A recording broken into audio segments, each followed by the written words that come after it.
வாக்தேவதைகளே லலிதா சஹஸ்ரநாமத்தை அவ கொடுத்துருக்கா, அம்பாளுடைய நாமா.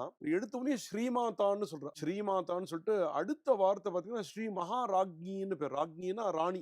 ராஜராஜேஸ்வரின்னா எல்லாத்துக்கும் தலைவி. உலகத்துல இருக்க நீங்க என்னெல்லாம் விஸ்வசிய பீஜம்னு சொன்ன மாதிரி உலகத்துல என்னென்ன இருக்கோ, ஜடசக்தியா இருக்கலாம், சேத்தனமா இருக்கலாம், நீங்க உலகத்துல எதுவாக இருந்தாலும் அதற்கெல்லாம் அதிபதி யாருன்னா ராஜராஜேஸ்வரின்னு ஒரு அம்சம்.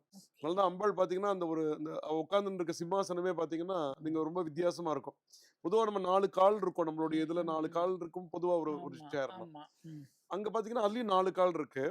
இந்த 4 கால்ல பாத்தீங்கன்னா பிரம்மமயேக மஞ்சபாதாய நமஹ, விஷ்ணுமயேக மஞ்சபாதாய நமஹ, ருத்ரமயேக மஞ்சபாதாய நமஹ, ஈஸ்வரமயேக மஞ்சபாதாய நமஹன்னு இந்த 4 பிரம்மா, விஷ்ணு, ருத்ரன், ஈஸ்வரன் அவ 4 கால்களா இருக்கலாம்.